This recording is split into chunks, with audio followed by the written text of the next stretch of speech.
नमस्कार साथियों, स्वागत है आप सबों का आज के इस नए वीडियो पर। और आज के इस वीडियो में मैं बात करूंगा भाग्य के विषय में। देखिए, मैं जब भी कहीं जाता हूं तो मैं लोगों के मुंह से अक्सर सुनता हूं कि देखो फलाना आदमी सक्सेस कर गया, और सक्सेस इसलिए किया क्योंकि उसका भाग्य अच्छा था। भाई मैं तो फेल कर गया क्योंकि मेरा भाग्य ही अच्छा नहीं था। मतलब कि भाग्य के बारे में ना मैं बार बार सुनता ही रहता हूँ। तो मैंने सोचा कि क्यों ना भाग्य के विषय में कुछ बोला जाए, और मैं अपने जीवन में जो अनुभव किया हूँ भाग्य के विषय में, आज मैं वही आपको बताने जा रहा हूँ। देखिए, आपको भी पता होगा कि जैसा आदमी कर्म करता है उसको वैसा ही परिणाम भी मिलता है। कर्म अच्छा होगा तो परिणाम अच्छा होगा, कर्म बुरा होगा तो परिणाम भी बुरा होगा।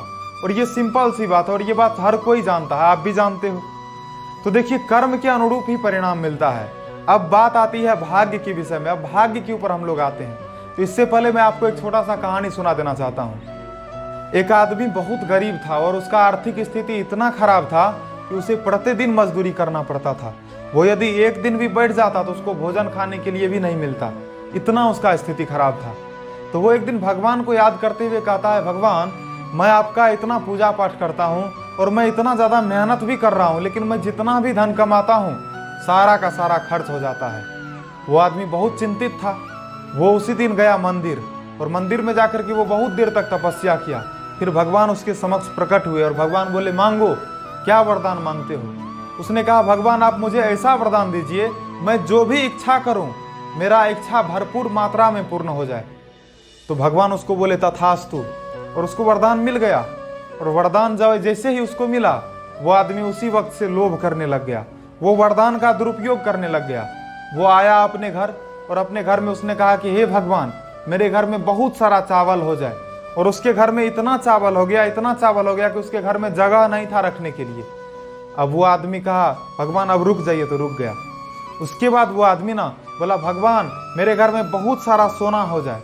बहुत सारा सोना जवाहरात हो गया उसके घर में। अब वो आदमी के पास स्थान ही नहीं था कि वो सोना को रख सके। फिर वो आदमी बोला, भगवान रुक जाइए। उसके बाद बोला, फिर तीसरी बार वो भगवान को कहता है, भगवान मेरे घर में बहुत सारा हीरे हो जाए। और उसके घर में इतना हीरा हो गया कि वो आदमी के घर में स्थान ही नहीं बचा। अब क्या हुआ कि उसके बाद ना वो आदमी क्या किया, वो आदमी बोला कि भगवान मेरे शरीर पे बहुत अच्छे से अच्छे वस्त्र आ जाए। और इतना वस्त्र आया उसके शरीर पे, इतना वस्त्र आया कि वो आदमी वस्त्र में दब के मर गया। अब बोलिए कि गलती किसका था, भगवान का गलती था या फिर उस आदमी का गलती था? किसका गलती था? वो आदमी का गलती था, क्योंकि वो वरदान का दुरुपयोग करने लग गया। वरदान जब आपको मिलता है तो उसका आपको उपयोग करना चाहिए, लेकिन अक्सर लोग क्या करते हैं, दुरुपयोग कर जाते हैं। तो चलिए, हम थे वहां पर, कहां, भाग्य के ऊपर। तो भाग्य जो था, ये आदमी का भाग्य कैसे निर्धारित हुआ? इस आदमी ने खुद से खुद का भाग्य निर्धारित किया।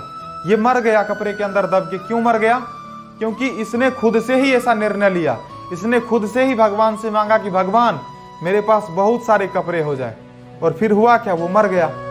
तो आपको इस कहानी से क्या पता चला कि हमारा जो भाग्य निर्धारित होता है वो सारा का सारा निर्धारण हम खुद ही करते हैं। हमारा भाग्य हमारे ऊपर निर्भर है, ना कि भगवान के ऊपर।